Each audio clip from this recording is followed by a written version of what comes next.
नमस्कार दोस्तों। हाल ही में 6 भारतीय स्थलों को यूनेस्को की वर्ल्ड हेरिटेज की टेंटेटिव लिस्ट यानी अस्थायी सूची में शामिल किया गया है।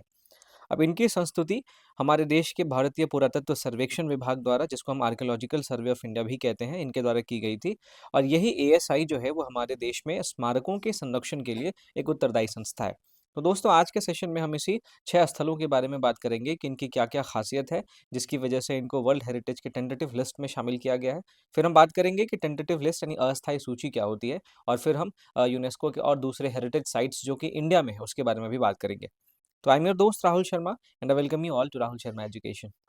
सबसे पहले दोस्तों हम बात करते हैं टेंटेटिव लिस्ट के बारे में कि इसकी क्या प्रक्रिया होती है, इसका क्या महत्व है। देखिए, उससे पहले लेकिन अगर आपने वीडियो को लाइक नहीं किया है तो आपको लाइक कर दीजिए, चैनल को सब्सक्राइब नहीं किया है तो सब्सक्राइब कर दीजिए। 2019 में एक ऑपरेशनल गाइडलाइंस के अनुसार अगर किसी भी स्थल को अंतिम रूप से विश्व धरोहर की सूची में शामिल करना है, तो उसको पहले कम से कम 1 साल तक अस्थायी सूची यानी टेंटेटिव लिस्ट में रखना अनिवार्य है। ये फैक्ट आपको ध्यान में रखना है। नामांकन के बाद फिर वर्ल्ड हेरिटेज सेंटर के पास ये प्रस्ताव भेजा जाता है, और 1972 के कन्वेंशन में जो वर्ल्ड हेरिटेज सेंटर है, ये सचिवालय के तौर पे काम कर रहा है, तो इसके पास इस प्रस्ताव को भेजा जाता है। वर्तमान में अगर हम भारत की बात करें तो भारत के वर्तमान में 48 स्थल ऐसे हैं जो टेंटेटिव लिस्ट में यानी कि अस्थायी सूची में शामिल है।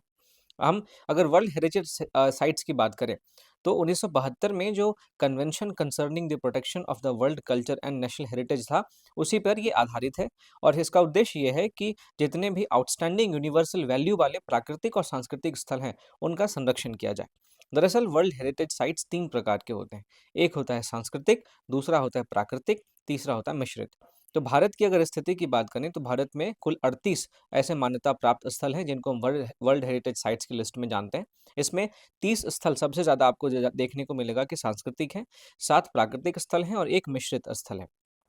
जो नवीनतम वर्ल्ड हेरिटेज साइट का जो आपका लिस्ट भारत में जो स्थल है, वो है आपका जयपुर, जो कि एक सांस्कृतिक वर्ल्ड हेरिटेज साइट के रूप में इस सूची में शामिल हुआ है।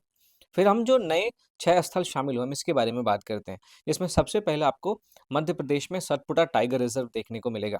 इसकी विशेषता ये है कि मध्य भारत का ये एक प्रमुख जैव विविधता क्षेत्र है, और यहाँ पे बाघों के लिए बहुत बड़ा सुरक्षित क्षेत्र बना हुआ है। साथ ही साथ जो रेप्टाइल्स होते हैं, उसके अलावा यहाँ पे कई प्रकार की प्रजातियाँ पाई जाती हैं। तो सतपुड़ा टाइगर रिज़र्व जो है, इसका महत्व इस दृष्टि से है कि प्राकृतिक विरासत की श्रेणी में इसको हम शामिल करने की दिशा में आगे बढ़ रहे हैं। और फिर जो पारिस्थितिक और विकासवादी प्रक्रिया है, उन सबका एक उत्कृष्ट उदाहरण के तौर पे हम सतपुड़ा टाइगर रिज़र्व को देखते हैं। आप यहाँ पे इस तस्वीर के माध्यम से इसको देख सकते हैं। दूसरा स्थल है आपका वाराणसी का घाट, जो कि उत्तर प्रदेश में आपको देखने को मिलेगा। ये घाट दोस्तों 14वीं शताब्दी से ही अस्तित्व में है। 18वीं शताब्दी में मराठा शासकों के द्वारा इसका पुनर्निर्माण किया गया था, और ये घाट धार्मिक अनुष्ठानों के प्रमुख केंद्र हैं। और ये हमारी जीवित परंपरा का हमारी जो सांस्कृतिक परंपरा है, उसका जीवित उदाहरण है। इस वजह से इसको सांस्कृतिक सूची में शामिल करने के लिए अभी 1 वर्ष तक जो आप देखें तो अस्थायी सूची में रखा जाएगा। फिर इस अस्थायी सूची में रखने के बाद फिर इसको वर्ल्ड हेरिटेज साइट्स की लिस्ट में शामिल किया जाएगा। तीसरा स्थल है हायर बेनिकल, जो कि कर्नाटक में आपको देखने को मिलेगा। इसकी विशेषता ये है कि ये लगभग 2800 वर्ष पुराना है। साथ ही साथ यहाँ पे महापाषाण संस्कृति के अवशेष मिले हैं। इसमें आपको ग्रेनाइट के ताबूत और जो दफन स्मारक हैं, ये सभी चीज़ें देखने को मिले हैं, जो कि आप यहाँ पे इस तस्वीर में देख सकते हैं।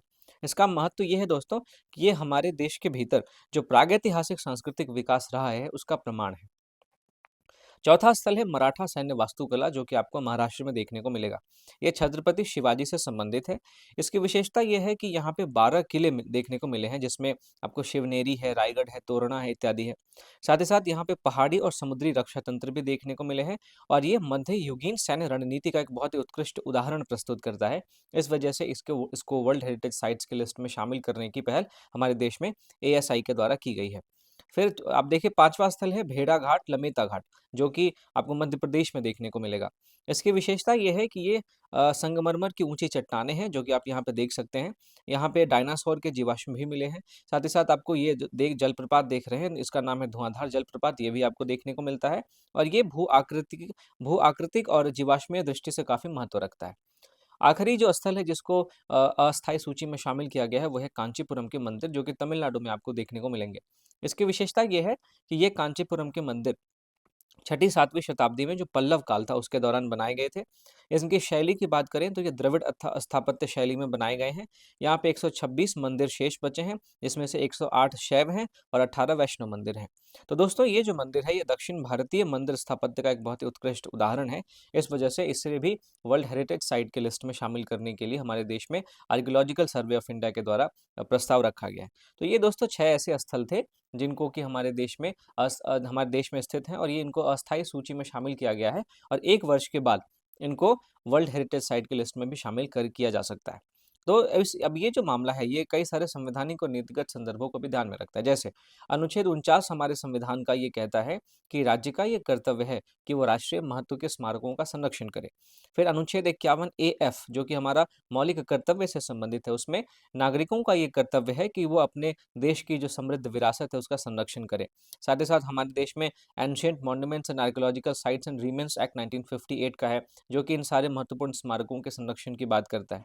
तो दोस्तों, अस्थायी सूची में इन 6 स्थलों का शामिल होना न केवल भारत के सांस्कृतिक और प्राकृतिक विविधता की वैश्विक मान्यता है, बल्कि ये संरक्षण, सतत पर्यटन और स्थानीय समुदायों के सशक्तिकरण का अवसर भी है। तो अगर इन स्थलों को अंतिम मान्यता मिलती है, तो भारत की वैश्विक विरासत की जो पहचान है, वो और ज़्यादा मजबूत होगी। तो अगर आपने दोस्तों इस सेशन को ध्यान से सुना है तो आपको इस प्रीलिम्स क्वेश्चन का जवाब आप दे सकते हैं, जिसमें असर्शन रीजन का सवाल है कि वाराणसी के घाट को लिविंग हेरिटेज के रूप में देखा जाता है। रीज़न है क्योंकि वहाँ की सांस्कृतिक गतिविधियाँ केवल ऐतिहासिक महत्व तक सीमित है और वर्तमान में उनका कोई सामाजिक धार्मिक उपयोग नहीं है। तो देखिए, जो वाराणसी के घाट हैं उनका ऐतिहासिक महत्व तो है ही, बाकी उनका सामाजिक और धार्मिक उपयोग नहीं है ये कहना बिल्कुल गलत होगा। तो पहला कथन तो सही है और जो रीज़न है वो गलत है, तो आपका ऑप्शन हो जाएगा सी। ए सही है किंतु आर गलत है। तो इस तरीके से अब हमारा ये आज का सेशन है ये खत्म होता है, जिसमें हमने जो 6 स्थल नए जो हैं जिनको अस्थायी सूची में शामिल किया गया है, उसके बारे में बात की। हमने अस्थायी सूची के बारे में बात की कि अस्थायी सूची का क्या महत्व होता है, इसकी क्या प्रक्रिया होती है और फिर हमने भारत में कुल कितने सांस्कृतिक जो वर्ल्ड हेरिटेज साइट हैं, कुल कितने प्राकृतिक वर्ल्ड हेरिटेज साइट हैं और कुल कितने मिश्रित वर्ल्ड हेरिटेज साइट है, इसके बारे में भी बात करी। तो दोस्तों मिलता हूँ आपसे अगले सेशन में, तब तक के लिए थैंक यू फॉर वॉचिंग। और अगर आपको इसका पीडीएफ चाहिए तो मेरे Telegram channel Rahul Sharma current affairs को जरूर ज्वाइन करें और जानने से पहले वीडियो को लाइक और सब्सक्राइब जरूर करें।